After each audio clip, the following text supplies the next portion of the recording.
here for POPSART, and I am actually in a gallery. I'm out of my house. I am so excited because I am in an outer space gallery here for tonight is the opening of the fantastic work of Tamika Grant-Iramu's exhibition. And before we go any further, I'd like to make acknowledgement of the country. I'm on Jagera land, and I'd like to pay my respects to elders past, present and future. Now, for an exhibition to happen, you need a few elements. You need some art, you need a viewer, and that's you, and we're all here together now, and of course, you need an artist, and I've got one right here. Tamika, how are you? Thank you. Now, just so everyone knows, we're a metre and a half apart. We're focusing on social distancing. I don't have my microphone because, hello, that's how we pass the virus. But now we've got the official part over. How are you going, Tamika? Yeah, good. Definitely weird being in this kind of setting for an opening. It's not exactly what I was planning last year, but it definitely is a new way to show my work. So this is such an incredibly unique exhibition on so many levels. It's an exhibition that's going online. We're just at the end of the tail of COVID-19 where we can actually come out into spaces like this, like in very sparse numbers. But also this show originally was for Redlands Gallery. Can you tell us the story around what happened from Redlands to here? Last year Redland Art Gallery approached myself in Onespace Gallery asking if I wanted to have a solo exhibition for this year's program. Everything was going really well, making them work as planned, and then coronavirus happened. So my exhibition is now being postponed to May next year with Redlands. But what we've done is we've taken this opportunity, this in myself, Onespace Gallery in Redlands, to create an online exhibition so we can still showcase some of my work and they don't stay in the dark in my drawers waiting a year to come out.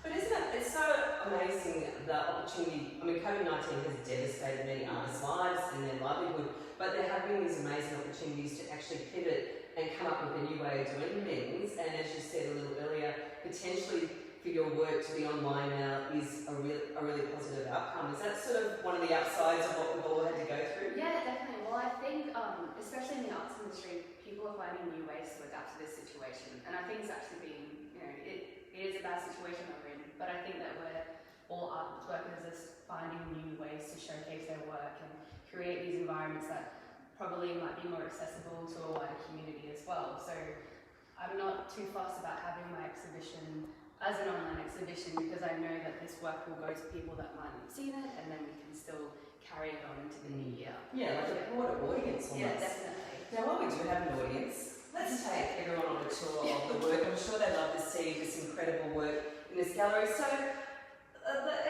you've been studying 3 different locations, and so should we start with this incredible piece here, Tamika? Yeah, so what we've actually done for this new showcase of this online exhibition is to take some of my existing works that have been with my practice from 2018 to 2019, as well as these new fragments works that were meant to be showcased and debuted at Redland Art Gallery.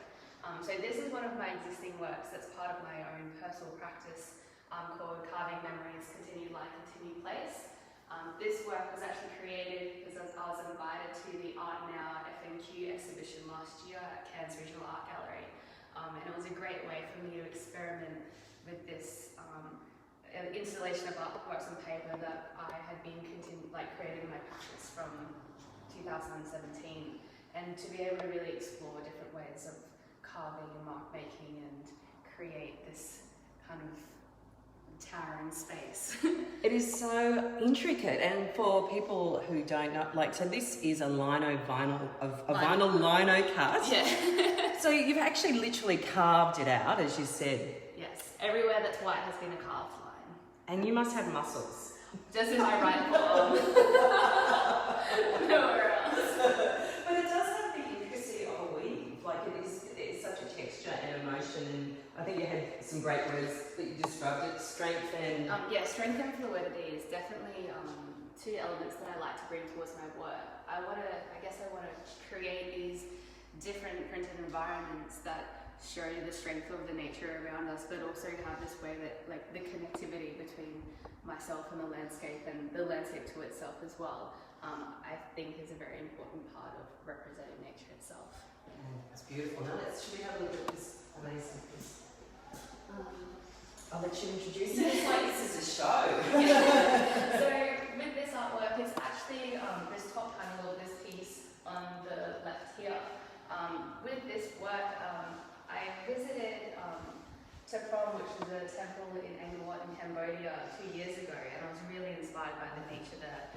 A lot of the temples in Taprom have these big trunks intertwining with the structure there, and I thought it was quite nice how a new environment had been created in itself, that the structure has actually become part of the tree.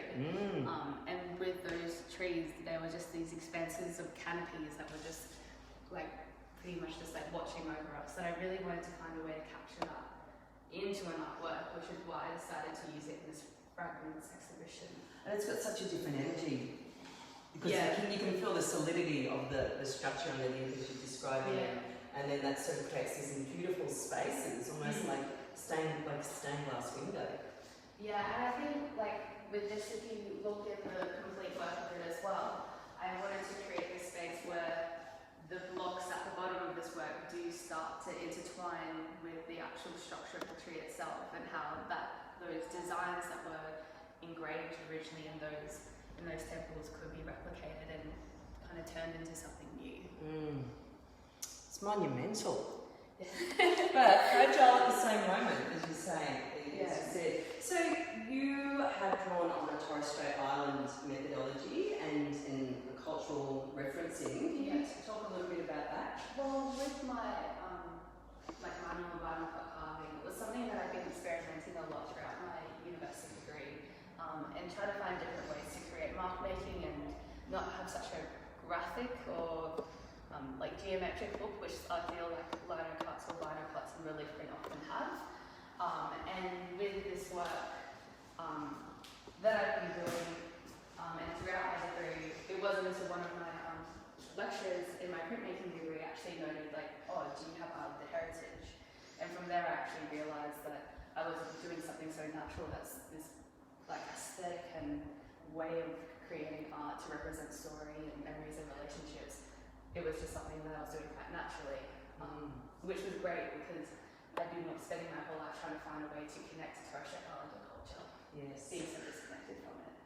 And so I guess then things kind of fall into place because your career has gone through the roof. I definitely connected to Torres Strait Islander culture.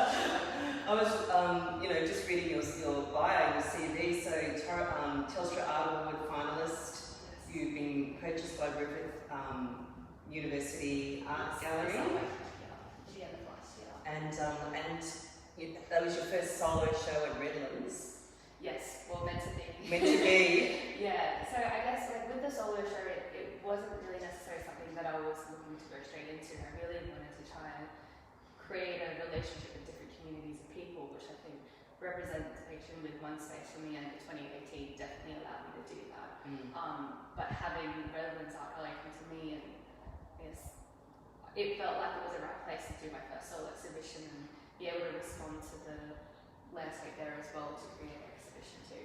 And talking of Redlands, so this is another place in the world, isn't it? It's like just having we can't travel internationally, but you can come to Tamika show and have a little trip. So these are from Norway. Yeah, so the work that we're just standing next to is called, before was Carving Memories, a New Dialect, and that was one of my first bigger